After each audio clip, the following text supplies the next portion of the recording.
वैष्णव ठाकुर दयार सागर हे दासे करुणा कोरी। एकाकी आमार नाही पाय बल हरि नाम संकीर्तने। एकाकी आमार नाही पाय बल हरि नाम संकीर्तने। तुम्ही कृपा कोरी श्रद्धा बिंदू दिया देह कृष्ण नाम धने। तुम्ही कृपा कोरी श्रद्धा बिंदू दिया देह कृष्ण नाम धने। ओ हे वैष्णव ठाकुर दयार सागर हे दासे करुणा कोरी। कृष्ण से तोमार कृष्ण दीते पार तोमार शक्ति आछे। कृष्ण से तोमार कृष्ण दीते पार तोमार शक्ति आछे। अमित कंगाल कृष्ण कृष्ण बोली धाई तब पाछे पाछे। अमित कंगाल कृष्ण कृष्ण बोली धाई तब पाछे पाछे। ओ हे वैष्णव ठाकुर दयार सागर हे दासे करुणा कोरी। ओ हे वैष्णव ठाकुर दयार सागर हे दासे करुणा कोरी। हरे कृष्ण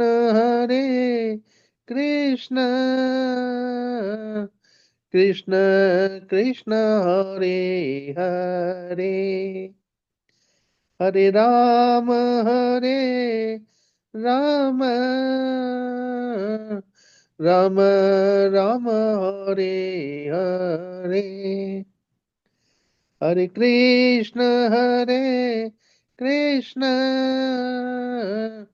कृष्ण कृष्ण हरे हरे हरे हरे राम राम राम हरे हरे। हरे कृष्ण कृष्ण कृष्ण हरे हरे हरे राम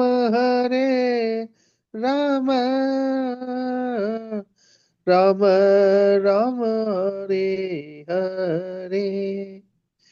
हरे कृष्णा। दंडवत प्रणाम सभी माता जी सभी प्रभु जी को। हरे कृष्णा हरे हरे कृष्ण कृष्णा प्रभु जी, कोटि हरे कोटि धन्यवाद आपका। बहुत ही मधुर भजन माता प्रभु जी।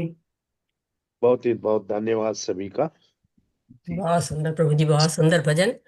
और अभी हम लोग एक भजन और ले सकते हैं अगर कोई और जी भी माता भजन जी, करना बिल्कुल अभी चाहता टाइम है हमारे पास, है। तो और कोई भी भक्त अगर करना चाहते हैं तो प्लीज कृपया रेज हैंड करें हरि प्रिया माता जी, और अत्री अपने माता भजन जी, की, आप हाँ, लोग अगर अपने कोई भजन करना की चाहें सेवा तो। दें प्लीज। हाँ, हरि प्रिया माता जी, हरि बोल। हरि बोल करिए माता जी। हरे कृष्णा माता जी, हरे कृष्णा प्रभु जी, सभी को सादर हरे प्रणाम। कृष्ण बहुत बहुत जी धन्यवाद माता प्रभु जी। जी। जी प्रभु जी, करती हूँ। हरि हराय नमः। हरि हरि बोल। हराय नमः कृष्ण यादवाय नमः। हरि हराय नमः कृष्ण यादवाय नमः। यादवाय माधवाय केशवाय नमः। हरि हराय नमः कृष्ण यादवाय नमः। यादवाय माधवाय केशवाय नमः। गोपाल गोविंद राम श्रीमधुसूदन गिरिधारी गोपीनाथ मदन मोहन। गोपाल गोविंद राम श्रीमधुसूदन गिरिधारी गोपीनाथ मदन मोहन। श्री चैतन्य नित्यानंद श्री अद्वैत सीता हरि गुरु वैष्णव भागवत गीता।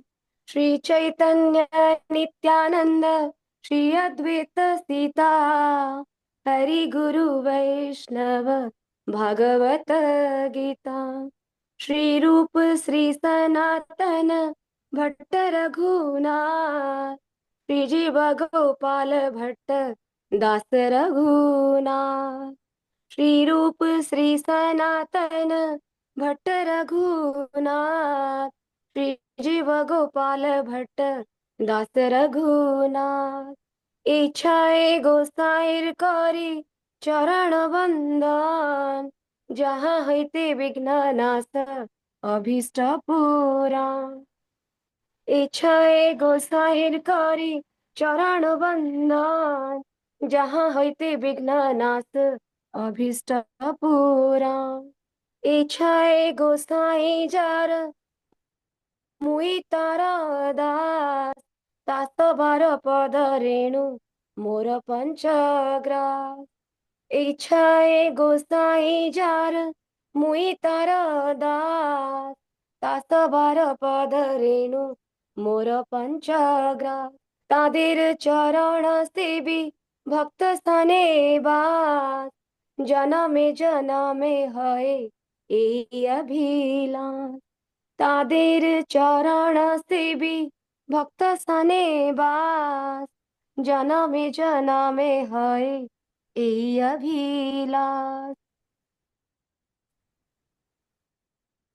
इच्छाए जबे ब्रजे कैलावास राधा कृष्ण नित्य लीला करीला प्रकाश। इच्छाए गोसाई जबे ब्रजे कैलावास राधा कृष्ण नित्य लीला करीला प्रकाश। आनंदे बोल हरि भज वृंदावन आनंदे बोल हरि भज वृंदावन आनंदे बोल हरि भज वृंदावन। श्री गुरु वैष्णव पदे मजैया मन। श्री गुरु वैष्णव पाद पद्म करिया नाम संकीर्तन कहे नरोत्तम दास। श्री गुरु वैष्णव पाद पद्म करिया नाम संकीर्तन कहे नरोत्तम दास। हरिहराय नम कृष्ण यादवाय नमः यादवाय माधवाय केशवाय नमः। हरे कृष्ण कृष्ण कृष्ण हरे हरे हरे राम राम राम हरे हरे।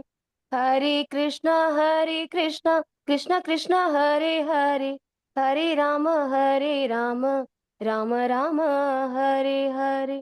हरे कृष्ण कृष्ण कृष्ण हरे हरे हरे राम राम राम हरे हरे। हरे कृष्णा हरे माता जी, हरे कृष्ण कृष्णा प्रभु जी। कृष्ण कृष्ण हरे हरे हरे राम राम राम हरे हरे। हरे कृष्ण कृष्ण कृष्ण हरे हरे हरे राम राम राम हरे हरे। हरे कृष्ण कृष्ण कृष्ण हरे हरे हरे राम राम राम हरे हरे। हरे कृष्ण कृष्ण कृष्ण हरे हरे हरे राम राम राम राम हरे हरे। हरि प्रिया माता जी, कोटि कोटि दंडवत प्रणाम। बहुत ही मधुर भजन माता जी। हरे कृष्णा, बहुत हरि बहुत धन्यवाद बोल। प्रभु जी। प्रभु जी सभी मतलब भगवान की कृपा और सारे भक्तों की कृपा और जी हमारे शिक्षा माता जी जो गुरु माता जी उनकी भी कृपा, हम उनसे ही सीखे हैं। हरे कृष्णा माता जी। जी हरे जी। कृष्णा प्रभु जी और सारे। हाँ माता जी, मैंने सबके लिए भी ग्रुप में भी वैष्णव गीत का जो पीडीएफ है वो डाल दिया है। तो कृपा कर आप लोग भी पढ़ें और करने का प्रयास करें, तो आप लोग भी सीख पाएंगे। हरे कृष्णा। हरे कृष्णा। फिर आप लोगों से हम लोग इतने ही प्यारे प्यारे भजन सुनेंगे, जी तो माता जी, बिल्कुल। जरूर वैष्णव भजन सब लोग सुने। और प्रभु जी बहुत बहुत धन्यवाद, हरि कीर्तन करके आपने और उसमें चार चांद लगा दिए माता जी के भजन में। हरे कृष्णा। तो शुरू करते हैं, समय हो गया है, हम लोग मंगलाचरण शुरू करते हैं। ओम नमो भगवते वासुदेवाय, ओम नमो भगवते वासुदेवाय, ओम नमो भगवते वासुदेवाय। ॐ अज्ञानातिमिरान्धस्य ज्ञानञ्जनशलाकया चक्षुरुन्मीलितं येन तस्मै श्रीगुरुवे नमः। श्रीचैतन्यमनोभीष्टं स्थापितं येन भूतले स्वयं रूप कदा मह्यं ददाति स्वपदान्तिकं। वन्देऽहं श्रीगुरु श्रीयुतपदकमलं श्रीगुरून् वैष्णवांश्च श्रीरूपं साग्रजातं सहगण रघुनाथ अन्वितं तं सजीवं साद्वैतं सावधूतं पर्जनसहितं कृष्ण चैतन्य देवम् श्री राधा कृष्ण पादान सहग ललिता श्री विशाखा अन्वितांश्च। हे कृष्ण करुणा सिंधु दीनबंधु जगतपते गोपेश गोपिका कांत राधा कांत नमस्तुते। तप्त कांचन गौरांगी राधे वृंदावनेश्वरी वृषभानुसुते देवी प्रणमामि हरिप्रिये। नमो विष्णुपादाय कृष्णपृष्ठाय भूतले श्रीमति भक्ति वेदांत स्वामिन् इति नामिने। नमस्ते सरस्वती देवी गौरवाणी प्रचारिणी निर्विशेषा शून्यवादी पाश्चात्यदेशतारिणे। जय श्री कृष्ण चैतन्य प्रभु नित्यानंद श्री अद्वैत गदाधर शिवासादि गौर भक्त वृंद। हरे कृष्ण कृष्ण कृष्ण हरे हरे, हरे राम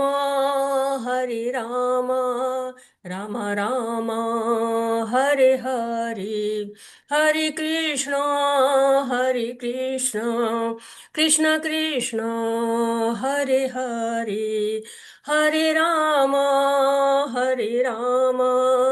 राम राम हरे हरे। हरे कृष्णा। सभी को पांचांग प्रणाम। और जो हमने यात्रा शुरू की है 18 दिनों में भगवत गीता को समझने की, उसके 5वें दिन में आप सभी का स्वागत करते हैं। और अपने सारे शब्दों को हम हमारे आध्यात्मिक गुरु शिला प्रभुपाद जी को और श्री श्री राधा गोविंदा मंदिर बेंगलोर के अध्यक्ष नमो निष्ठा प्रभु जी को समर्पित करते हैं। और सभी शिक्षा गुरुओं को, सभी दीक्षा गुरुओं को, सभी आचार्यों को नमन करते हैं। और आप सभी भक्तों को पांचांग प्रणाम और हरे कृष्णा। तो आज का सत्र शुरू करने के पहले हम कल के थोड़ा दोहराते हैं। कल का जो हम लोगों ने श्लोक था, जो आप लोगों के लिए दिया गया था, कि इस श्लोक को आप लोग पढ़ के आएंगे और इसको पढ़ेंगे यहाँ पे। तो जो लोगों ने पढ़ नहीं पाए थे पिछले सत्र में, वो लोग पहले जो है वो अपने हैंड रेस कर ले, उनसे हम पढ़ जो है वो कोशिश करेंगे कि वो लोग से सुने। और जो लोग ने अभी तक नहीं पढ़ा है वो लोग भी हैंड रेस कर सकते हैं। और इससे जो है वो हम 5-6 लोगों को लेंगे जिनसे कि जो है वो हम इसको सुनेंगे। उसके पहले मैं पढ़ देती हूँ इसे एक बार। तद्विद्धि प्रणिपातेन परिप्रश्नेन सेवया उपदिच्छन्ति ते ज्ञानम ज्ञानिनस्तत्त्वदर्शिनः। तो हैंड रेस करें आप लोग, कौन पढ़ना चाहता है? हरे कृष्णा। ज्योति माता जी पढ़िए। आप अनम्यूट होइए माता जी, मैंने अनम्यूट का ऑप्शन दिया आपको। हम्म। हरे कृष्णा। हरे कृष्ण। हरे तद्विद्वि तद्विदधि प्राणिपातेन परिप्रश्नेन सेवया उपदेक्षान्ति ते ज्ञानं ज्ञानी तत्त्वदर्शिनः। हरे कृष्ण। हरे कृष्णा। माधुरी माता जी, हरे कृष्णा, धन्यवाद। माधुरी माता जी पढ़िए। हरे कृष्ण माता हरे कृष्णा। हरे कृष्णा। तद्विनिप्रणिपातेन परिप्रश्नेन सेवया उपदेक्ष्यन्ते ते ज्ञानं ज्ञानिनं तत्त्वदर्शिनः। मतलब बात पढ़ना। पढ़ लीजिए माता जी। किसी आध्यात्मिक गुरु के पास जाकर सत्य सीखो, उनसे श्रद्धा पूर्वक प्रश्न करो और उनकी सेवा करो। ऐसा ज्ञानी संत तुम्हें ज्ञान प्रदान कर सकता है, क्योंकि उसने सत्य का साक्षात्कार किया है। हरे कृष्ण माता जी। हरे कृष्णा माता जी। सूरज प्रभु जी, हरे कृष्णा। हरे कृष्ण माता जी। हाँ पढ़िए प्रभु जी। तद्विदित प्राणिपातेन परिप्रश्नेन सेवया उपदेक्ष्यन्ति ते ज्ञानं ज्ञानिनस्तत्त्वज्ञानि दर्शिनः। किसी आध्यात्मिक गुरु के पास जाकर सत्य सीखो, उनसे श्रद्धा पूर्वक प्रश्न करो और उनकी सेवा करो। ऐसा ज्ञानी संत तुम्हें ज्ञान प्रदान कर सकता है, क्योंकि उसने सत्य का साक्षात्कार किया है। हरे कृष्ण माता जी। हरे कृष्णा। हमको अभी एक और हैंड दिख रहा था जो लो कर लिया उन्होंने। आप जो है हैंड रेस करिए, पढ़िएगा अभी आप। कविता माता जी, हरे कृष्णा।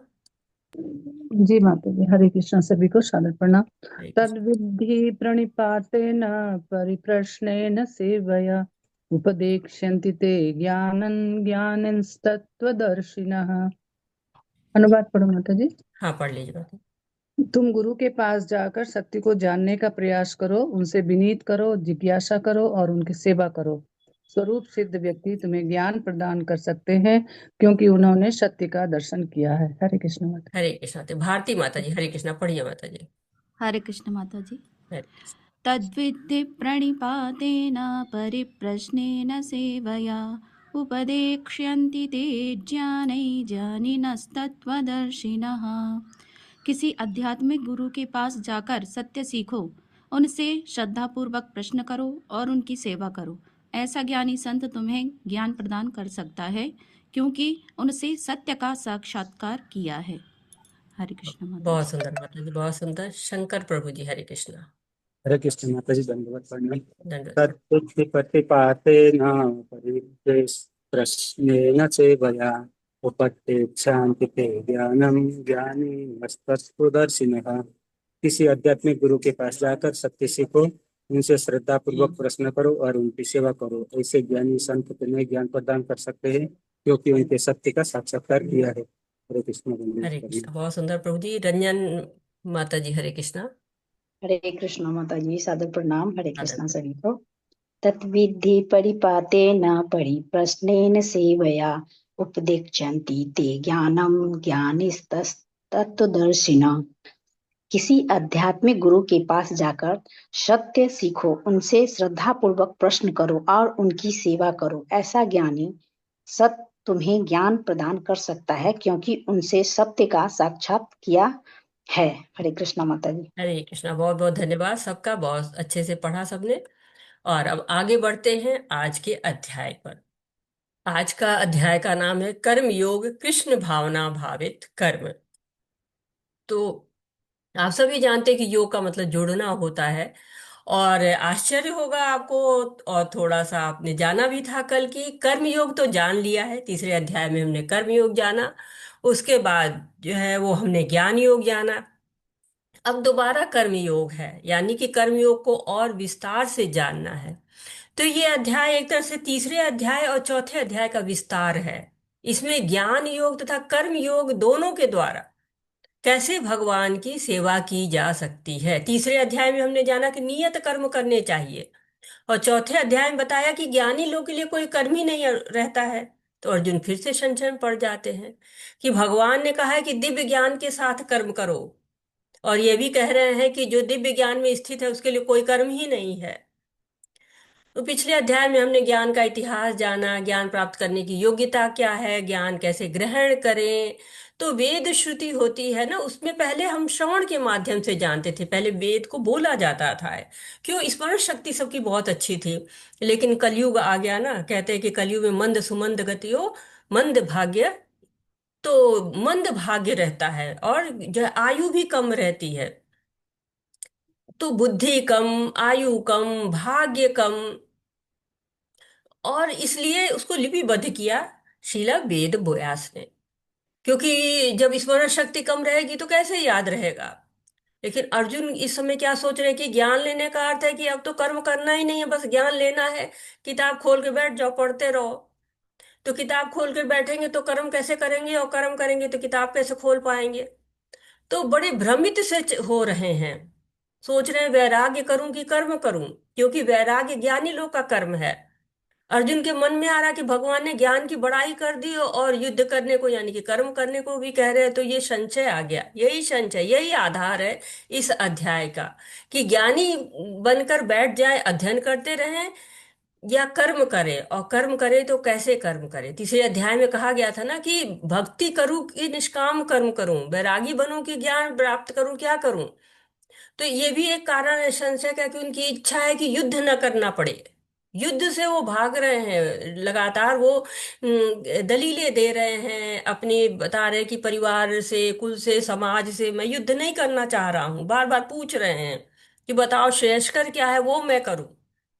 तो ये बहुत ही महत्वपूर्ण अध्याय है, जो बता रहे हैं कि कर्मों को कैसे किया जाए। कर्म से संबंधित बहुत से दुविधाएं होती हैं, आज बिल्कुल स्पष्ट हो जाएंगी पूरी तरह से। जैसे अर्जुन के मन से संशय निकलता है, वैसे हमारे मन से भी निकल जाएगा, और हम जान जाएंगे कि कर्मों को किस तरह से किया जाता है। तो थोड़ा सा हम पीछे का भी चलते हैं, कि पीछे क्या हमने पढ़ा है, अर्जुन की गलत फहमियां क्या क्या है। कि दूसरे अध्याय में हमने पढ़ा कि आत्मा का ज्ञान, आत्मा क्या होता है, और हमने पूरी तरह से जाना कि आत्मा क्या है। हम शरीर नहीं है, हम आत्मा है।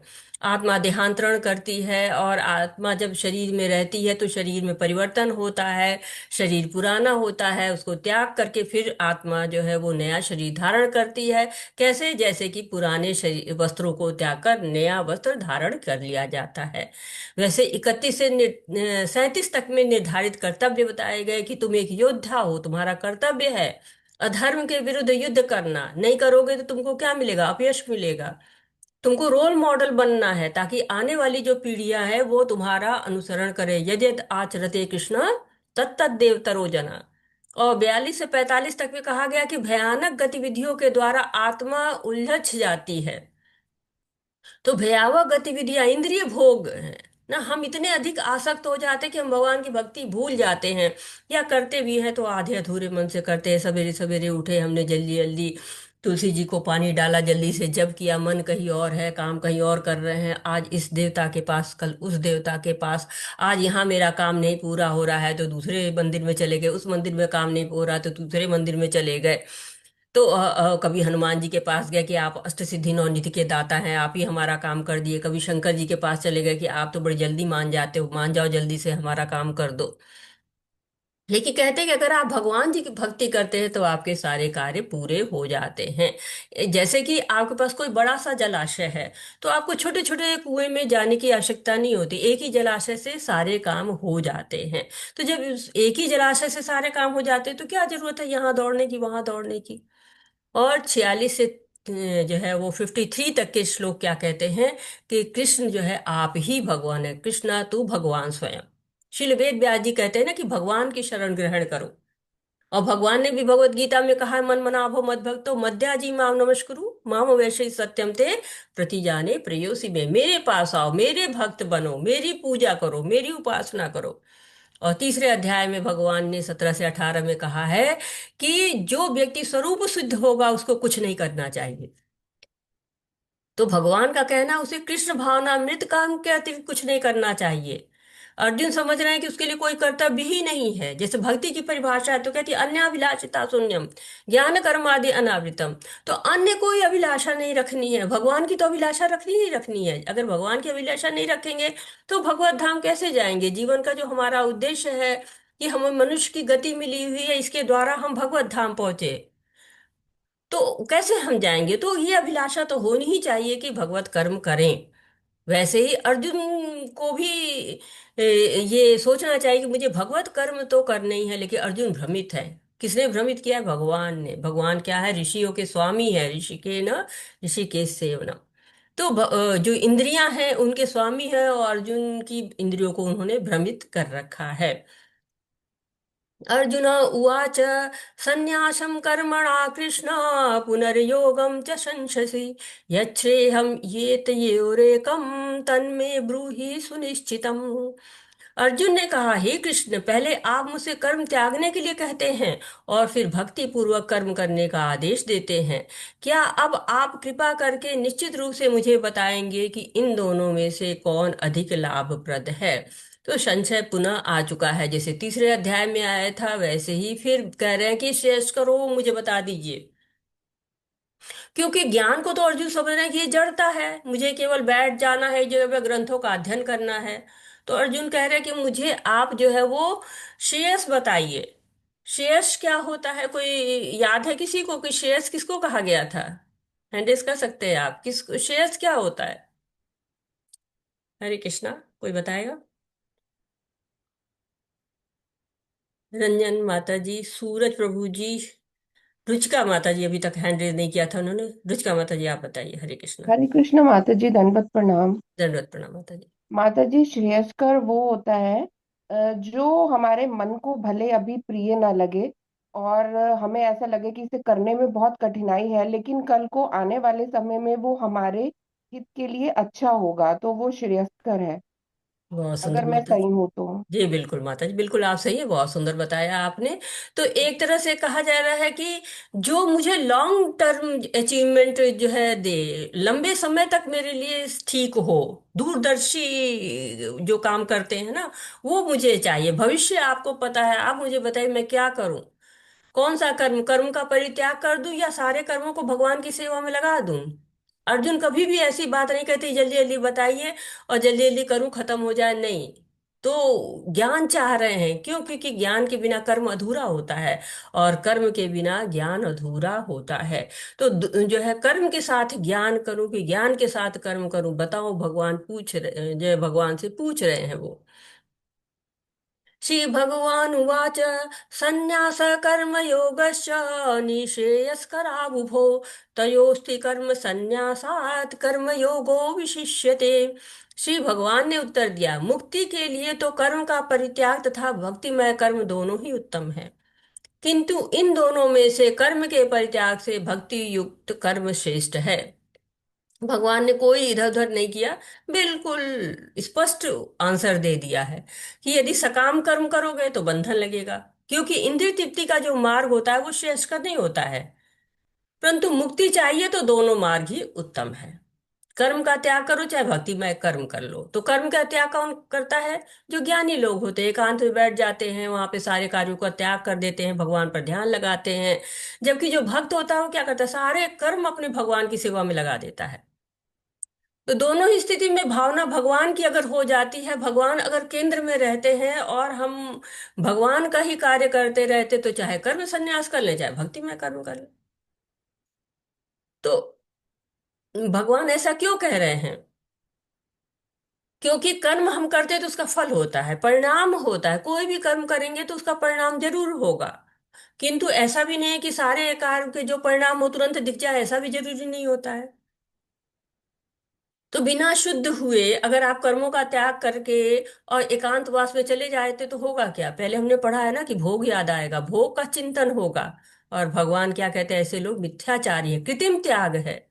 भोग की इच्छा मन से समाप्त नहीं हुई तो क्या होगा? पतन होगा। लेकिन भक्ति योग में धीरे धीरे सेवा करते हैं, शुद्धि आ जाती है। जैसे हमने बताया था आपको बीमारी का उदाहरण, अगर बीमार है दवा खाते खाते ठीक हो जाएगा, ये नहीं कि पूरी तरह ठीक होके तब दवा खाएं। तो आप जहां पर हैं, जिस अवस्था में हैं, शुद्ध है अशुद्ध है, आप भगवान की सेवा शुरू कर सकते हैं। सामान्यतः लोग कहते हैं कि भगवान गीता केवल भगवान की जो भगवत गीता है वो केवल कर्मों का सिद्धांत बताती है, लेकिन भगवत गीता हर क्षेत्र के बारे में विस्तृत चर्चा करती है। भक्तिमय कर्म जो अगर भक्त करता है तो सारे कर्म फल सब अगर भगवान की सेवा में लगा दे, सारी वस्तुएं भगवान की समझ ले, तेरा तुझको अर्पण क्या लागे मेरा, उसी तरह से अगर कोई करने लगे तो क्या होगा, भगवान के धाम चला जाएगा। जैसे हम किसी के घर जाते हैं तो वहां की चीजों को नहीं ना अपना बना लेते हैं, क्योंकि वो हमारा घर है ही नहीं है, थोड़ी देर में छोड़कर अपने घर आ जाते हैं। वैसे ही हमारा वास्तविक घर कौन सा है, भगवान का धाम है। हम थोड़े दिन के लिए यहाँ पे आए हैं। इस भौतिक जगत में हमारा कुछ भी नहीं है, खाली हाथ आए थे, हम खाली हाथ जाएंगे, कुछ लेकर नहीं जा सकते। कुछ भी अपना नहीं है तो कैसे लेके जाएंगे। तो जहां तक त्याग की बात है, कुछ हमारा है ही नहीं है तो त्याग दें, क्या त्याग दें। ईशोपनिषद कहता है कि सारी वस्तुएं भगवान की है, सब कुछ भगवान का ही है। तो भगवान की चीज भगवान को ही क्या हम त्याग क्या करेंगे, हमारा है ही नहीं है। तो वैराग्य भी दो प्रकार का होता है। एक फल्गु वैराग्य होता है, उसमें हम सारी चीजें त्याग देते हैं। और एक युक्त वैराग्य होता है, जिसमें हम सारी जो है वो सारी चीजों को भगवान की सेवा में लगा देते हैं। तो हम जैसे लैपटॉप लेकर बैठे हुए हैं, तो ये लैपटॉप है, आप में से कुछ लोग लैपटॉप लेके बैठे होंगे, कुछ लोग मोबाइल लेके बैठे होंगे। तो हम इससे चाहे तो बहुत सी गलत चीजें सीख सकते हैं, लेकिन हम क्या कर रहे हैं, हम भगवत गीता सुन रहे हैं। युक्त वैराग है, भगवान की सेवा में ये भौतिक चीज भी हमने लगा दी है। इसीलिए कहा जाता है कि कर्म योग, यानी कर्म को भगवान से जोड़ दो, कर्म संन्यास और कर्म त्याग। इसमें से कर्म संन्यास से जो है वो कर्म जो है वो कर्म के त्याग को श्रेष्ठ माना जाता है। एक में क्या है, भौतिक जीवन से विरक्त है, और दूसरों में भगवान से आसक्ति। कर्म का त्याग हम कर ही नहीं सकते तो क्या करना है, हमें कर्म को भगवान से जोड़ देना है। ज्ञान हमें बताता है कि भगवान के लिए कर्म करना है, भगवान हमसे क्या चाहते हैं, ये हम ज्ञान के द्वारा ही जान सकते हैं। हम अपने घर में लोगों के बारे में जानते हैं ना, कि क्या पसंद है क्या नहीं पसंद है, हम उनकी ठीक से सेवा कर सकते हैं जब जानेंगे तो। इसीलिए जब हम भगवान को जानेंगे, ज्ञान का उद्देश्य क्या है, भगवान को जान लेना, भगवान के लिए कर्म करना।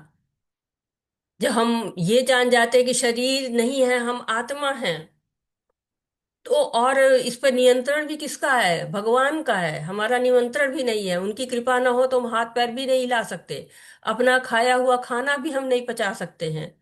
तो ये संसार क्या है, माया प्रधान है। माया हमको बांधने की शक्ति रखती है, लेकिन माया भगवान के अधीन होती है। तो हम सभी वस्तुओं का उपयोग अगर भगवान के लिए करने लगेंगे तो ये माया हमको नहीं बांध पाएगी। कहते हैं ना, जब पेट खराब होता है तो दही खाने से पेट ठीक हो जाता है, और जबकि कई लोग का दूध पीने से ही पेट खराब भी हो जाता है, जबकि दोनों चीजें क्या है, वो दूध से बनी है। तो वही चीजें हमें मोहग्रस्त भी बनाती हैं, और वही वस्तुएं हमें माया से हटा भी सकती हैं और माया में डाल भी सकती हैं। जैसे जिह्वा है, असंयमित हो तो बंधन में डाल देगी। लेकिन यही है, अगर हम भोग लगा कर प्रसाद ग्रहण करेंगे तो भक्ति हो जाएगी, शुद्धता हो जाएगी, जीवा को स्वाद मिलेगा, भगवान की भक्ति भी हो जाएगी।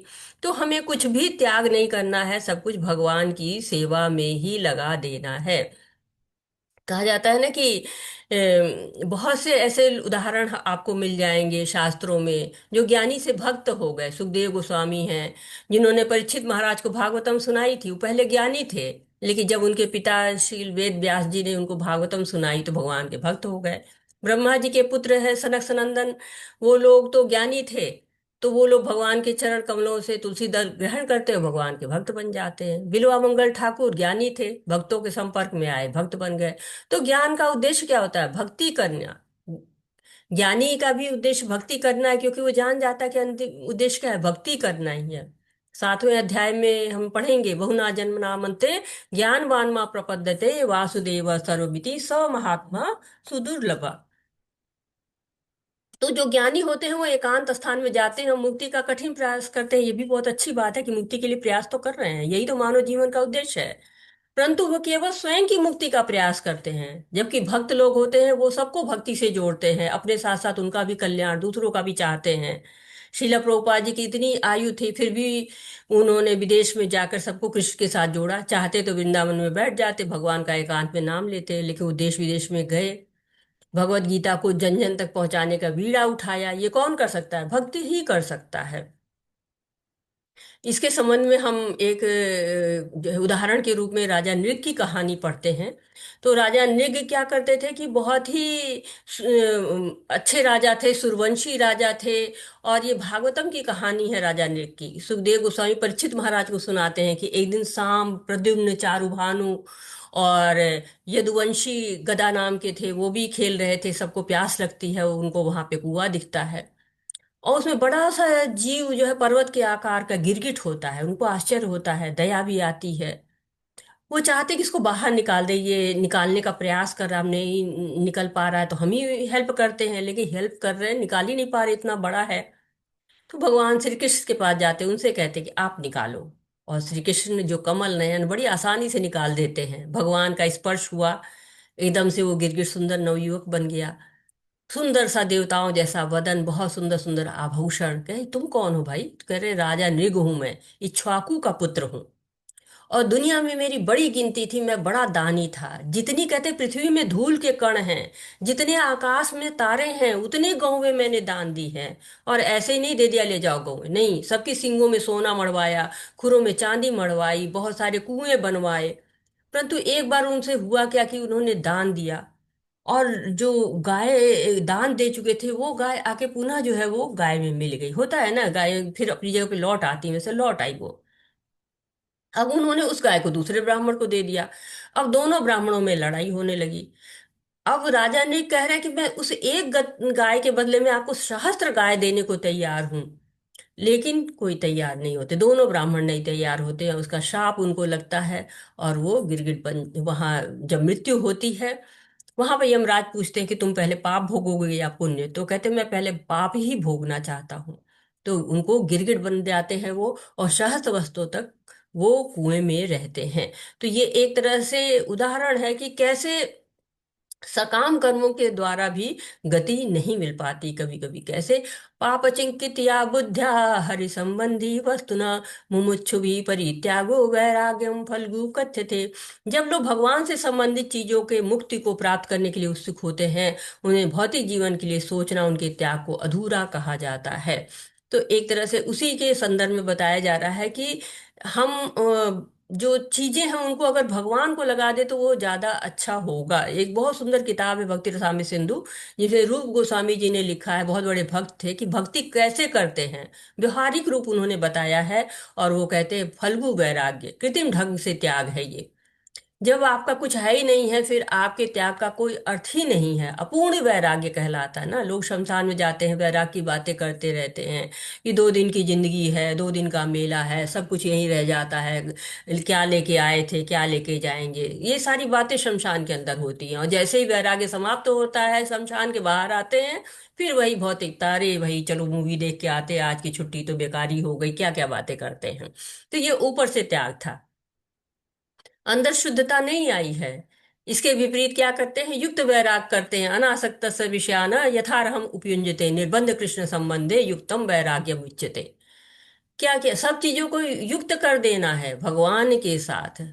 जो विषय हैं, इंद्रिय विषय हैं, वो क्या करते हैं? हमको भ्रमित करते हैं, आकर्षित करते हैं कि हाँ आओ आओ, अच्छे भोजन से गंध आ रही है, अच्छा भोजन आंखों को दिख रहा है, अच्छे दृश्य दिख रहे हैं, आसक्त करते जाते हैं। लेकिन यही अगर भगवान से जुड़ जाते हैं, हमने भोजन बनाया, भगवान का भोग हो गया, घूमने गए, मंदिर चले गए, वृंदावन गए, मथुरा गए, नाचे गाए, श्रवण किया, कीर्तन किया, ये क्या हो जाता है? युक्त वैराग हो जाता है। हमने काम तो वही किया, लेकिन भगवान केंद्र में रहे, स्वयं को हमने केंद्र में नहीं रखा था।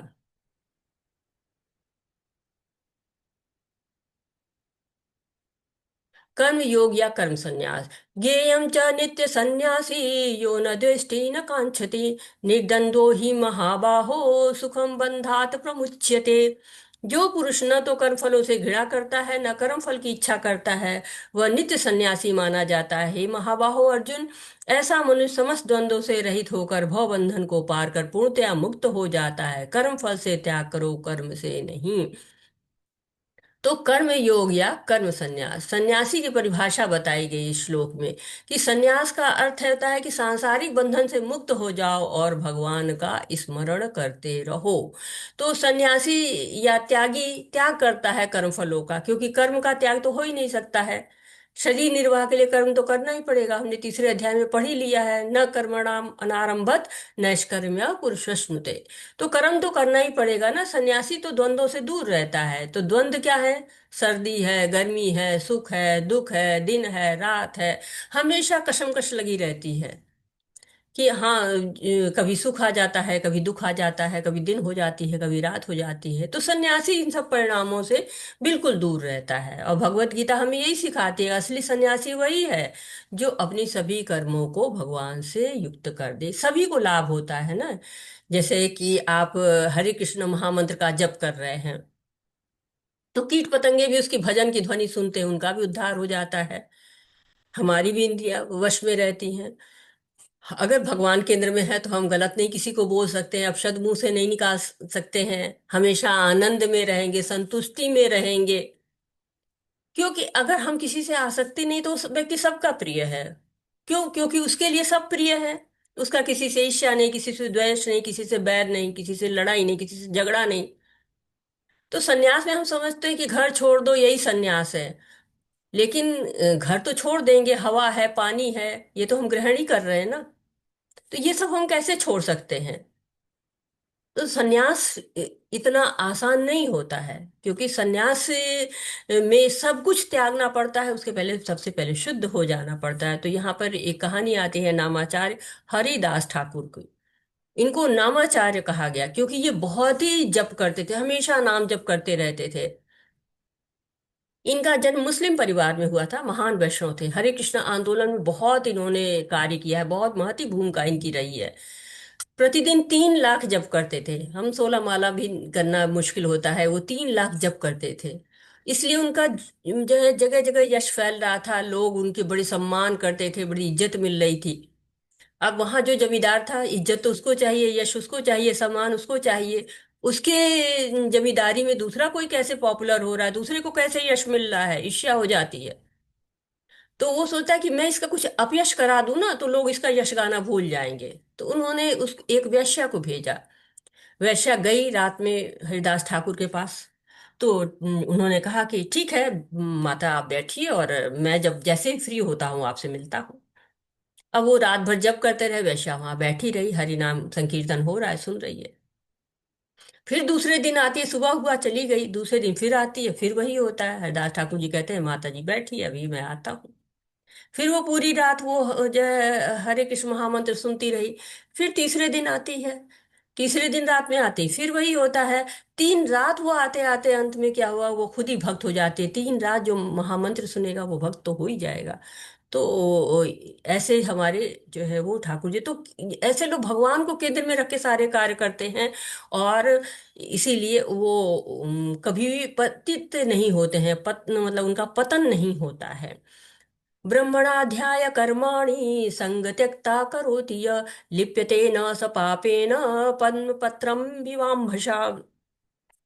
जो व्यक्ति कर्म फलों को परमेश्वर को समर्पित करके आसक्ति रहित होकर अपना कर्म करता है, वह पाप कर्मों से उसी प्रकार अप्रभावित रहता है जिस प्रकार कमल पत्र जल से अस्पृश्य रहते हैं। तो आप लोगों ने देखा होगा कमल पत्रों को, ये एक तरह से अनासक्ति का उदाहरण है कि कैसे भगवान की जो भक्ति करते रहते हैं ना, इस भक्ति के जितने भी आकर्षण होते हैं उनसे दूर रहते हैं। दूर रहने का अर्थ ये नहीं कि वो उनको आकर्षित नहीं करते हैं, नहीं आकर्षित करते हैं। क्योंकि जो भक्त है ना, अच्छा फल दिखेगा तो उसको भगवान याद आएंगे कि ये फल भगवान को खिलाएंगे, तो आकर्षित तो किया ना उसने। उसकी आसक्ति लेकिन स्वयं के लिए नहीं होती है, भगवान के लिए है। ईश्वर निषद है, जब आप पढ़ेंगे तो उसमें लिखा है कि सभी वस्तुएं भगवान की हैं और हमें उतना ही ग्रहण करना चाहिए जितना आवश्यक है। क्यों? क्योंकि सबका कोटा निर्धारित है। लेकिन मुश्किल तब होती है ना जब हमें ज्यादा चाहिए, सारा हम ही को चाहिए। मनुष्य की आसक्ति ऐसी होती है, जैसे कहते हैं कि गेहूं फैला दिया जाए तो चिड़िया आएगी थोड़ा सा खा के चली जाएगी, बंदर आएगा थोड़ा सा खाकर चला जाएगा, गाय आएगी थोड़ा और ज्यादा खाएगी चली जाएगी। लेकिन मनुष्य इतना लालची होता है ना कि पूरा गेहूं बटोरेगा, बोरे में भरेगा, लेके चला जाएगा। ये आसक्ति है। तो हमें अनासक्त कैसे होना है? जैसे कमल पानी में रहता है, कमल क्या कीचड़ में रहता है, लेकिन न उसके पर कीचड़ लगती है न उसमें पानी लगता है, आपको गंदा नहीं दिखेगा वो। क्योंकि वो कीचड़ के या पानी के ऊपर रहता है। पत्तियां जो रहती हैं वो पानी में ऊपर तरफ रहती हैं, और देखिए वो उस पे वैक्स लगा सा लगता है, इतनी चिकनी सी होती है, मोम लगा हो जैसे उनपे। पानी आता कोई प्रभाव नहीं, वैसे ही भक्त होता है। उसकी भक्ति पर ऐसा आवरण लगा रहता है कि उसके संसार को कोई भी कीचड़ उसको प्रभावित ही नहीं करता। जैसे हरिदास ठाकुर को देखा कि संसार का कीचड़ आया लेकिन वो प्रभावित नहीं हुए।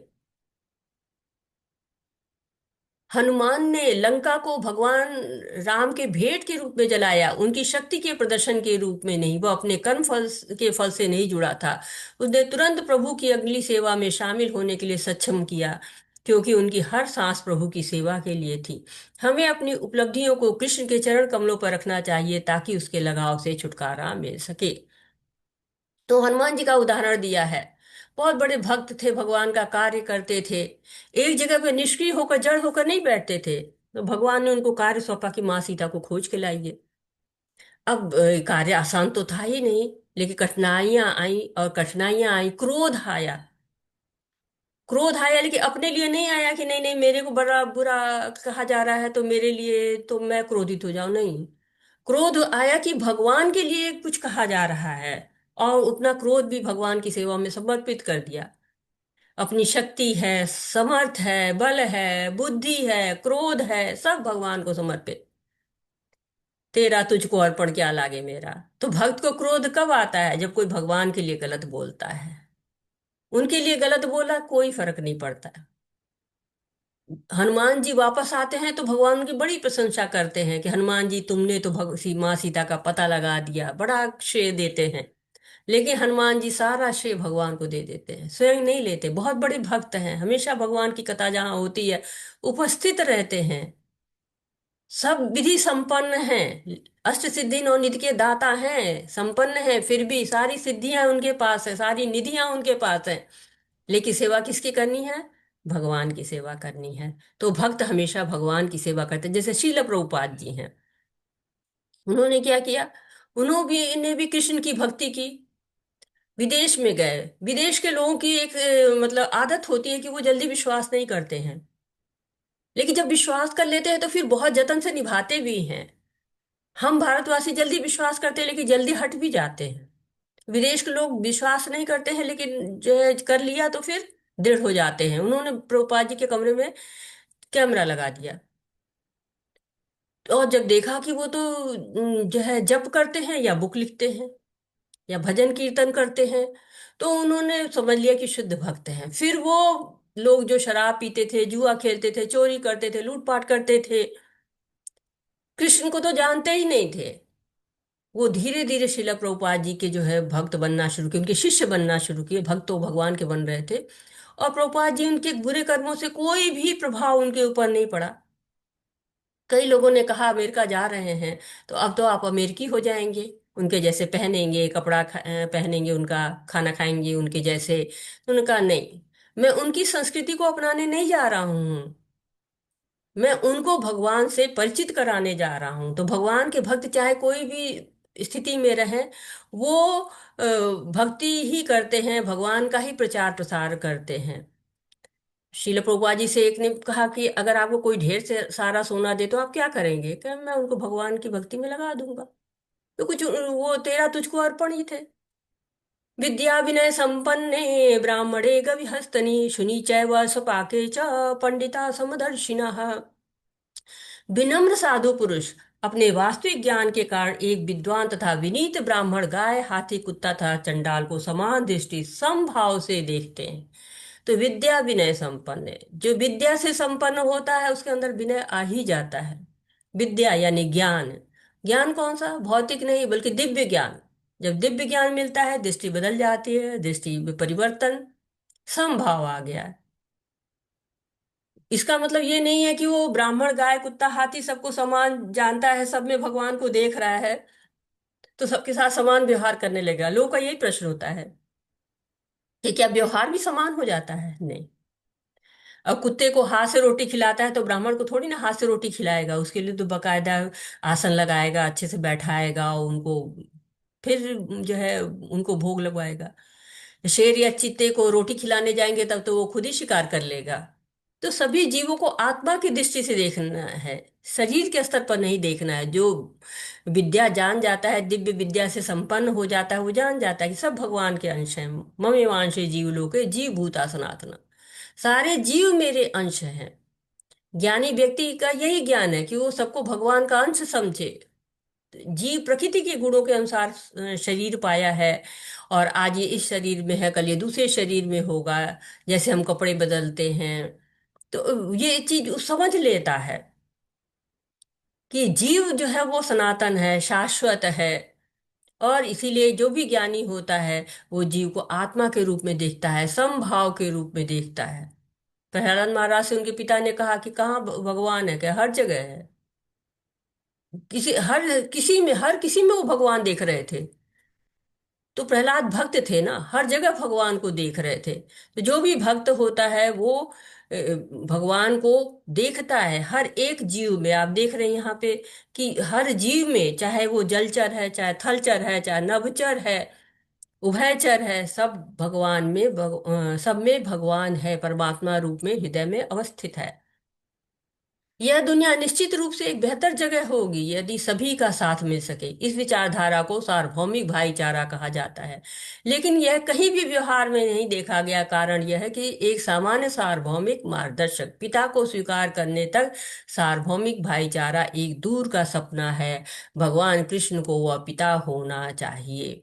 तो बुधा कौन है, बुद्धिमान कौन है?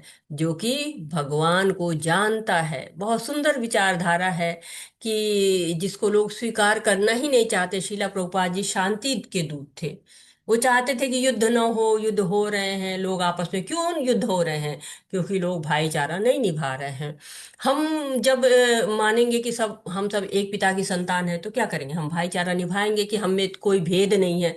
लेकिन जब तक हम अपने आप को बांट के रख रहे हैं, अलग अलग पिता की संतान मांग रहे हैं, हम भारतीय हैं, हम इस गांव के हैं, हम इस समाज के हैं, हम इस धर्म के हैं, हम अमेरिकी हैं, हम फीमेल हैं, हम मेल हैं, हम गरीब हैं, हम अमीर हैं, तरह तरह के हम लोगों ने ये भेद बना रखे हैं।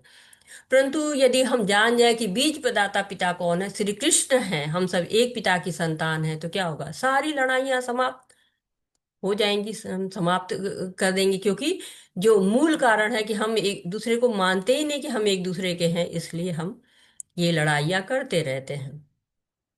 ये ही संस्प्रजा भोगा दुख यो न एवते आदवंत कौन्तेय न ते शूरम त बुध। बुद्धिमान मनुष्य दुख के कारणों में भाग नहीं लेता जो इंद्रियों के संसर्ग से उत्पन्न होते हैं। हे कुंती पुत्र, ऐसे भोगों का आदि और अंत होता है, अतः चतुर व्यक्ति उसमें आनंद नहीं लेता है। तो आप ये समझ लीजिए कि जो बुद्धिमान है वो जानता है कि जो इंद्रिय सुख है वो आज है कल नहीं रहेंगे, इसलिए उसमें नहीं जाते, उसमें आनंद नहीं लेते हैं। जैसे ये लाइट है, लाइट में पतंगे आते हैं, पतंगे लाइट का आकर्षण है, इस आकर्षण में जाते हैं और अपना जीवन खो बैठते हैं। तो ये इंद्रिय और इंद्रिय विषयों के बारे में कहा जा रहा है। यहाँ पर हिरण है। हिरण की ये खासियत होती है कि एक विशेष प्रकार की ध्वनि से बहुत आकर्षित होता है, और जब आकर्षित होता है तो शिकारी उस धुन को बजाते हैं और हिरण ऐसे ही खड़ा होता है, छिटक के खड़ा हो जाता है, और शिकारी उसको आके पकड़ लेता है। ऐसे ही कमल का फूल है, इससे भौरा जो है आकर्षित होता है। भौरों में इतनी मतलब क्षमता होती है कि वो चाहे तो लकड़ी को भेद दे, लेकिन जब शाम होती है और भौरा इसके अंदर फंस जाता है, तो भौरा इतना आकर्षित रहता है कि उस कमल के पत्ते को भेद नहीं पाता है और अपना जीवन खो देता है। ऐसे मछली है, मछली की जो स्वादेंद्री है ये बहुत ज्यादा एक्टिव होती है। वो खाने की लालच में जाती है और इस इंद्री के कारण, खाने के कारण वो शिकार में आ जाती है और पकड़ी जाती है और मारी जाती है। हाथी होता है, हाथी स्पर्श इंद्री उसकी बहुत तेज होती है, वो हथनी का स्पर्श करना चाहता है। और इसके लिए शिकारी लोग क्या करते हैं कि गड्ढा खूब बड़ा सा बनाते हैं, उसके ऊपर घास वगैरह रख देते हैं, उनको सड़क महसूस हो इस तरह से बना देते हैं, और एक तरफ हथनी को बांध देते हैं। और वो जो हाथी होता है वो दौड़ के जाता है, हथनी के पास जाता है और मारा जाता है, पकड़ा जाता है, एक तरह से बंधन में आ जाता है। तो ये जो इंद्रियां हमारी होती है इसी तरह से हमें बंधन में डाल देती हैं। बुद्धिमान लोग इस क्षणिक सुख के पीछे नहीं पड़ते, उनको पता है कि ये सुख अभी है। भौतिक जगत में हम आए हैं, ये सुख मिल रहा है लेकिन ज्यादा दिन नहीं रहेगा, क्षण भंगुर कहा जाता है ना, ये जीवन क्षण भंगुर है। तो ये सुख भी आज है कल नहीं रहेगा। आज गर्मी है, कल सर्दी हो जाएगी, कल सर्दी है तो फिर गर्मी आ जाएगी, बरसात हो जाएगी। आज गर्मी में जो कपड़ा बड़ा सुख दे रहा है, जाड़ा आएगा वही दुख देना शुरू कर देगा, ठंड लगेगी उसमें।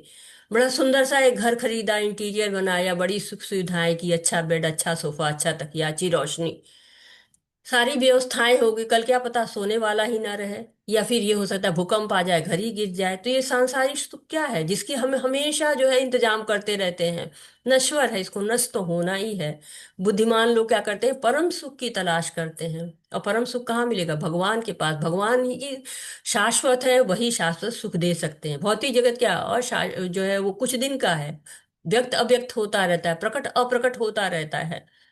इसीलिए कहते हैं कि इंद्रियां बहुत प्रबल होती हैं। इंद्रियों के आसक्ति जो है जीव को दुखी देने लगेगी। जैसे हम लोगों ने अभी देखा है कि कैसे जो हाथी है, मछली है, भौंरा है, पतंगा है, हिरन है, ये सब अपने इंद्रियों के कारण ही दुख पाते हैं। इंद्रियों के कारण वो फंस जाते हैं और उनको दुख मिलता है। यहाँ पर दिखा रहे कि कैसे जो जीव होता है, वहां पशुओं को दिखाया गया, और यहाँ पर आपको सांसारिक सुख जो मनुष्य लेना चाहता है उसके हिसाब से दिखाया जा रहा है। एक तरह से सांसारिक सुख को देखिए तो आप मूवी की तरह से मूवी देखने जाते हैं, अंधेरा कर देते हैं, उसी में रम जाते हैं, पात्रों के साथ हंसते हैं, पात्रों के साथ रोते हैं। जब मूवी समाप्त हो जाती तो हमें लगता है हमने कितना समय और धन व्यर्थ कर दिया। वैसे ही जब हमें ज्ञात होता है कि इस भौतिक जगत में हम किस लिए आए थे, भौतिक जगत में हमने पूरी अपनी दुनिया बसाई, उसी में हम रोते हैं, उसी में हम हंसते हैं, जब जाने की घड़ी आती है तो हमें समझ में आता है कि हमने क्या किया, खाया पिया, धन एकत्र किया, स्पर्श का सुख लिया, तो ये तो हमारे जीवन का उद्देश्य नहीं था ना। हमने तो अपना सारा जीवन यूं ही व्यर्थ ही गवा दिया है ना। तो हम तो अब समझ में आया तब तक क्या होता है, बहुत देर हो चुकी होती है। क्यों? क्योंकि हमने स्पर्श के सुख के लिए, भोजन के लिए, धन के लिए अपना सारा समय व्यतीत कर दिया हुआ है। भोक्ताराम यज्ञ तपसा सर्वलोक महेश्वरम सुहृद सर्वभूतानाम ज्ञात्वा मां शांतिमिच्छति। मुझे समस्त यज्ञों तथा तपस्याओं का परम भोक्ता, समस्त लोकों तथा देवताओं का परमेश्वर एवं समस्त जीवों का उपकारी तथा हितैषी जानकर मेरे भावनामृत से पूर्ण पुरुष भौतिक दुखों से शांति लाभ प्राप्त करता है। तो ये जो श्लोक है इसको आप लोग, कल का ये श्लोक है, कल हम सब लोग इस श्लोक को दोबारा पढ़ेंगे और इसको समझेंगे। ये एक तरह से शांति श्लोक कहा जाता है, शांति की बात करता है ये श्लोक।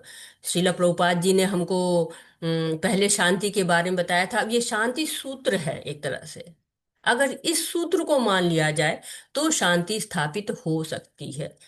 तो शांति सूत्र में तीन चीजें बताई गई हैं। भोक्ता राम यज्ञ तपसा, सारे यज्ञ सारे तप सबका भोक्ता कौन है? भगवान है। तो हम कहेंगे कि हम भोक्ता हैं, भगवान कैसे भोक्ता है? भोग तो हम रहे हैं। तो कैसे भगवान भोक्ता है, कोई बताना चाहेगा? हरे कृष्णा। भगवान को हम भोक्ता कैसे माने? भगवान भोक्ता है। नीलम माता जी, हरे कृष्णा, बताइए। हरे कृष्ण माता जी। जी। भगवान भोक्ता इसलिए है कि ये सृष्टि उन्हीं से आई हुई है और वो ही हमारे परमपिता है। और जब उन्हीं से सृष्टि आई है, हमारा यहाँ पे तो कुछ है ही नहीं, तो वो ही भोगता है। हम जो हम जो यहाँ पे भोग कर रहे हैं, वो हम एक शरीर के माध्यम से भोग कर रहे हैं, इंद्रियों के माध्यम से हम भोग कर रहे हैं, लेकिन वो आत्मा के लिए भोग नहीं है। मतलब जो भी हम जो आनंद ले रहे हैं वो एक शरीर के माध्यम से ले रहे हैं, जो हमारा है ही नहीं। हम जैसे कि हम किराएदार है ये शरीर के, तो सब कुछ, पूरी सृष्टि, पूरा जो काल है, समय है, मतलब जो भी कुछ है, जो सब कुछ है, वो हमारे कृष्ण का है। तो इसीलिए भगवान को यहाँ पे भोक्ता कहा गया है कि भाई वो ही भोगता है। जो हम भोग रहे हैं वो हमारे लिए नहीं है, वो उन्हीं के लिए है। हरे कृष्णा, बहुत सुंदर माता जी, बहुत हरे बढ़िया। कृष्णा। हरे कृष्णा। और कोई कुछ बताना चाहेगा? तो भोक्ता कौन है? भगवान है भोक्ता। और हम भोगना चाहते हैं, इसीलिए हम बंधन में पड़ जाते हैं। इसीलिए कहा जाता है कि हमको सारी चीजों को भगवान से जोड़ देना है। जब हम भगवान से जोड़ देते हैं तो हम भोक्ता नहीं रह जाते हैं। लेकिन हम भोक्ता बनना चाहते हैं, भोग करना चाहते हैं, और यही हमारे बंधन का कारण बनता चला जाता है। और साथ ही साथ क्या, सर्वलोक महेश्वरम, सारे लोक का जो है वो भगवान कौन है? महेश्वर कौन है? सारे ईश्वरों का भी ईश्वर कौन है? भगवान है। तो भगवान जो है वो कहते हैं लोकों का, देवताओं का, सबका परमेश्वर कौन है? भगवान है। और सुहृद सर्वभूतानाम, अगर हम ये जान जाए कि हमारे उपकारी कौन है? भगवान है। हमारे हितैषी कौन है? भगवान है। अगर हमें ये बात पता चल जाती है तो हम कोई भी कार्य करेंगे तो हमें ये नहीं लगेगा कि, नहीं कहते हैं लोग हमारा तो कोई नहीं है। नहीं, हमारी कौन है? हमारी सबसे बड़ी हितैषी कौन है? भगवान है। अगर ऐसा हम सोचने लगते हैं तो हमारी सारी परेशानियों का अंत हो जाता है। क्योंकि हम सब शांति चाहते हैं, माया के वश में हैं, भोक्ता मान बैठते हैं, प्रकृति के गुणों में फंसते जाते हैं। और अभी हमने पढ़ा ना, आद्यवंत कौन्तेय, उसका आदि और अंत होता है। सुख मिलता है हमको प्रकृति के गुणों के कारण, और इसीलिए हम स्वयं को भोक्ता भी बनते हैं, भोग भी करना चाहते हैं, दुख भी पाते हैं। लेकिन हम ये नहीं जानते हैं कि ये थोड़े दिन में समाप्त हो जाना है। और भगवान हमारे हितैषी है, ये प्रहलाद महाराज जानते थे। क्योंकि प्रहलाद महाराज को कोई डर नहीं था। उनके पिता कितना उनसे कहते हैं, लेकिन वो कहते हैं नहीं, हमारे हितैषी तो भगवान है। लेकिन हम या और लोग, सब लोग भूल जाते हैं कि भगवान हमारे किस तरह से वो हित है, हितैषी है, सुहित करने वाले हैं। जब हम ये चीजों को जान जाते हैं कि सुहित मतलब कि जो हमारी भलाई चाहता है, तो कृष्ण हमारे सुहित हैं। जो हमारा अच्छा दोस्त होता है, अच्छा हितैषी होता है, अच्छा पड़ोसी होता है, उसे हम सोचते हैं कि ये हमारा भला करेगा। हमें कोई कष्ट आ जाएगा तो ये हमें सहायता करेगा। तो ऐसे जब ये हम समझ जाएं कि केवल हमारे एकमात्र हितैषी भगवान हैं, तो हम परेशान नहीं होंगे, हम किसी कष्ट में नहीं आएंगे। और ये शांति जो सूत्र किस तरह से है, क्योंकि हम अब जान जाएंगे कि हमारा एक ही हितैषी है, भगवान है। एक ही भोक्ता है, भगवान है। सर्वलोक महेश्वरम, भगवान है। अगर सब लोग ऐसा सोचने लगेंगे, हम एक ही पिता की संतान हैं, अगर हम सब ये सोचना शुरू कर देते हैं, तो इस दुनिया में शांति तो आकर ही रहेगी। क्योंकि शांति जो है वो सूत्र यही है। बहुत सारे आप देखिए कि शांति के लिए समझौते हुए हैं जगह जगह पे, ये यूनाइटेड स्टेट्स और क्या क्या बना हुआ है, लेकिन शांति आज तक नहीं आई है। रोज रोज एक नया झगड़ा स्टार्ट हो जाता है, रोज एक नए तरफ हम जाते रहते हैं, झगड़े की तरफ जाते रहते हैं। तो अगर ये सूत्र हम सब लोग पालन करें तो हम लोग जो है वो सुखी रहेंगे, शांति रहेगी इस धरती पर। प्रयास बहुत होते हैं शांति के, लेकिन आज तक शांति स्थापित नहीं हो पाई है, क्योंकि हमने शांति सूत्र को माना ही नहीं है।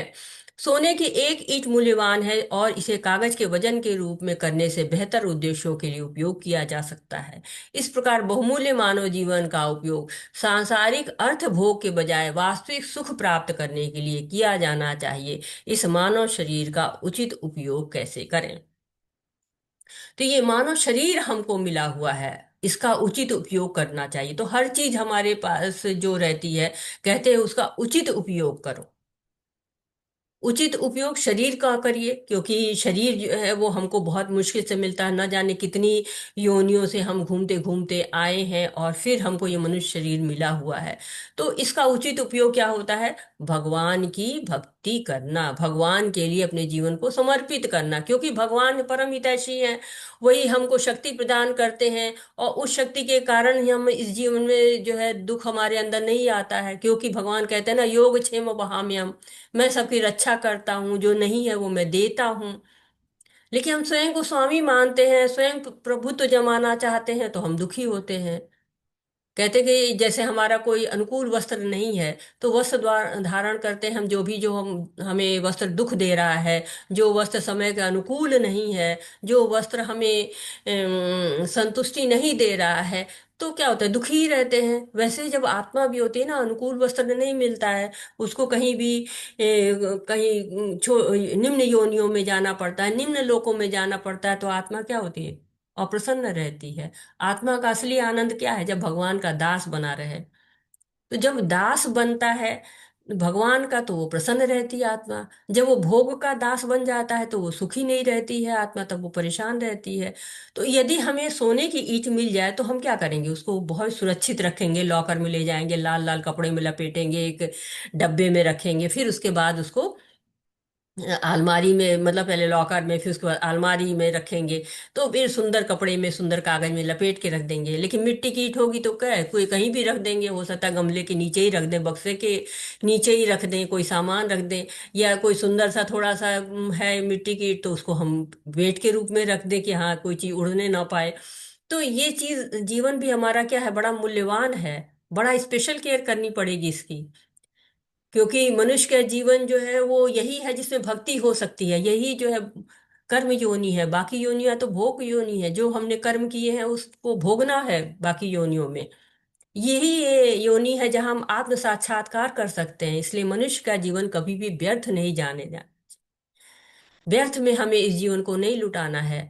महाभारत में एक श्लोक कहता है, आहार निद्रा भय मैथुनम च समानम एतत् पशुआर नाम नाम धर्मे ही तेषा माधिको विशिष्टो धर्मेण ही ना पशु भी समाना। तो आहार निद्रा भय और मैथुन तो कोई भी कर लेगा, पशु भी करते हैं। जो हाथी है वो हमसे ज्यादा खा लेगा, भालू है वो हमसे ज्यादा सो लेगा।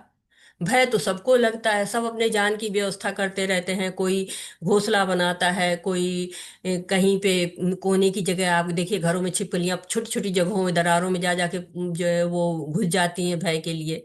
और मैथुन तो सभी करते हैं, सुअर जो है वो हमसे ज्यादा बच्चे दे देती है, इंसानों से ज्यादा बच्चे देने की उसके अंदर कैपेसिटी है। तो ये आहार निद्रा भय मैथुन तो हमसे ज्यादा अच्छा पशु कर सकते हैं। और अगर हम यही करके अपनी जिंदगी बिता रहे हैं, तो हम तो पशु के समान हैं। लेकिन धर्म क्या होता है, धर्म ही हमको इन लोगों से अलग करता है। आहार निद्रा भय मैथुन से अलग जो है वो कौन करता है, कि धर्म प्लस धर्म जब हो जाता है, तो हम विशिष्ट हो जाते हैं। और धर्मेण हीना पशु भी समाना, धर्मेण हीन है अगर हमें, तो हम और आहार निद्रा भय मैथुन करने वाले पशुओं में कोई अंतर नहीं है। लेकिन हम हमेशा सोचते रहते हैं कि नहीं, ये तो जीवन कभी अंत ही नहीं होने वाला है, ये जीवन अंत ही नहीं होगा। युधिष्ठिर से यक्ष महाराज ने पूछा कि सबसे आश्चर्यजनक चीज क्या है। तो युधिष्ठिर जी ने बड़ा सुंदर उत्तर दिया कि प्रति क्षण लोग काल के गाल में समा रहे हैं, फिर भी हम भोग कर रहे हैं। तो हमको लगता ही नहीं है कि हम किसी भी क्षण काल के गाल में समा सकते हैं, और इसीलिए हम भगवान से जुड़ते नहीं, कि ठीक है अब बुढ़ापा आएगा तो हम कर लेंगे, भक्ति कर लेंगे। लेकिन भक्ति के लिए कोई भी समय नहीं, किसी भी समय उम्र से कर सकते हैं। ध्रुव महाराज, प्रहलाद महाराज, नारद जी 5 साल की उम्र से इन लोगों ने भक्त बन गए। 5 साल की उम्र तक तो ये भक्त बन गए, ये लोग भक्ति कर रहे थे। हम तो बिल्कुल कसाई के दुकान में बंधे जानवर की तरह से हैं, कि वो डाल देता है चारा, जानवर खा रहे हैं, अगले पल कब कट जाएंगे पता ही नहीं है, घास खाए जा रहे हैं, हम भी भोग करते ही जा रहे हैं। और आसपास के दुखी लोगों को देख रहे हैं कि वो लोग सांसारिक भोगों में लिप्त हैं, लेकिन फिर भी हमें कोई भी समझ नहीं आ रही है। तो ये हम अपना जीवन व्यर्थ ही गंवा रहे हैं। शिला प्रभुपाद जी क्या कहते हैं, इसको हम सुनते हैं। हरे कृष्णा, कौन पढ़ेगा?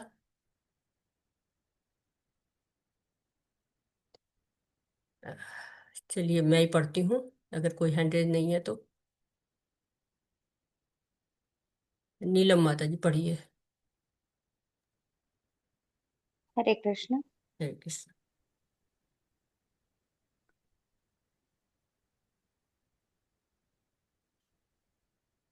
यह 5वां अध्याय कृष्ण भावनामृत की, जिसे सामान्यतया कर्मयोग कहते हैं, व्यवहारिक व्याख्या है। यहाँ पर इस प्रश्न का उत्तर दिया गया है कि कर्मयोग से मुक्ति किस तरह प्राप्त होती है। कृष्ण भावनामृत में कार्य करने का अर्थ है भगवान के पूर्ण ज्ञान के साथ कर्म करना। ऐसा कर्म दिव्य ज्ञान से भिन्न नहीं होता। प्रत्यक्ष कृष्ण भावनामृत भक्ति योग है और ज्ञान योग वह पथ है जिससे भक्ति योग प्राप्त किया जाता है। कृष्ण भावनामृत का अर्थ है परमेश्वर के साथ अपने संबंध का पूर्ण ज्ञान प्राप्त करके कर्म करना, और इस चेतना की पूर्णता का अर्थ है कृष्ण या श्री भगवान का पूर्ण ज्ञान। शुद्ध जीव भगवान के अंश रूप में ईश्वर का शाश्वत दास है। यह वह माया पर प्रभुत्व जताने की इच्छा से ही माया के संपर्क में आता है और यही उसके कष्टों का मूल कारण है। जब तक वह पदार्थ के संपर्क में रहता है उसे भौतिक आवश्यकताओं के लिए कर्म करना पड़ता है, किंतु कृष्ण भावनामृत उसे पदार्थ की परिधि में स्थित होते हुए भी आध्यात्मिक जीवन में ले आता है, क्योंकि भौतिक जगत में भक्ति का अभ्यास करने पर जीव का दिव्य स्वरूप पुनः प्रकट होता है। हरे कृष्णा। हरे कृष्णा। तो श्रीला प्रभुपाद जी कहते हैं कि भगवान को याद करते हुए ही कर्म करना चाहिए और ज्ञान योग से भक्ति योग तक पहुंचा जा सकता है। माया ही बंधन का कारण है, इसलिए हमें मानव शरीर का उपयोग बिल्कुल अच्छी तरीके से करना चाहिए। तो ये अध्याय हमको बताता है कि भगवत प्राप्ति के लिए सर्वोत्तम मार्ग क्या है, कैसे हम लक्ष्य को प्राप्त करेंगे और कैसे जीव जो है वो बंध जाता है और कैसे उस बंधन से मुक्त हो सकते हैं। तो कर्म संन्यास की तुलना कर्म योग से की गई कि दोनों में से किसी एक का चयन कर सकते हैं, लेकिन कर्म संन्यास तो हम तभी ले सकते हैं ना जब पूर्ण शुद्ध हो जाए।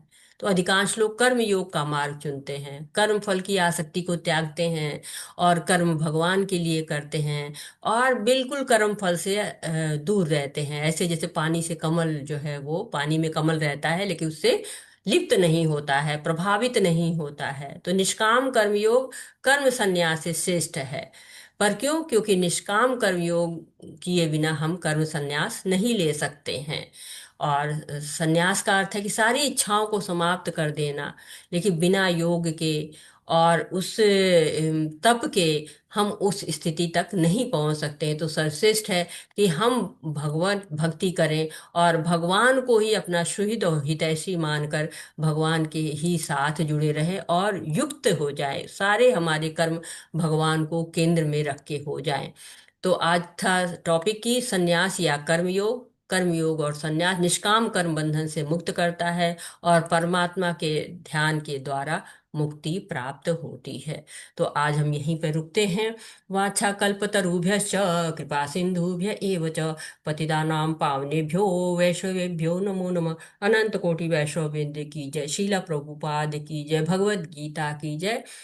श्रीमद् भागवतम की जय। हरे कृष्णा कृष्ण कृष्ण हरे हरे, हरे रामा राम राम हरे हरे, हरे कृष्णा कृष्ण कृष्ण हरे हरे, हरे रामा राम राम हरे हरे। आपका कोई प्रश्न है, आपका कोई सुझाव है, आप कुछ ऐड करना चाहते हैं या आप कुछ त्रुटि सुधार करना चाहते हैं तो मोस्ट वेलकम। हरे कृष्णा। दीपक प्रभु जी हरे हरे कृष्णा माता जी, कोटि कोटि धन्यवाद। धन्यवाद। नीलम माता जी के पास चलते हैं। माता जी आई थिंक उनका कोई। जी जी नीलम माता जी हरे कृष्णा। हरे कृष्णा।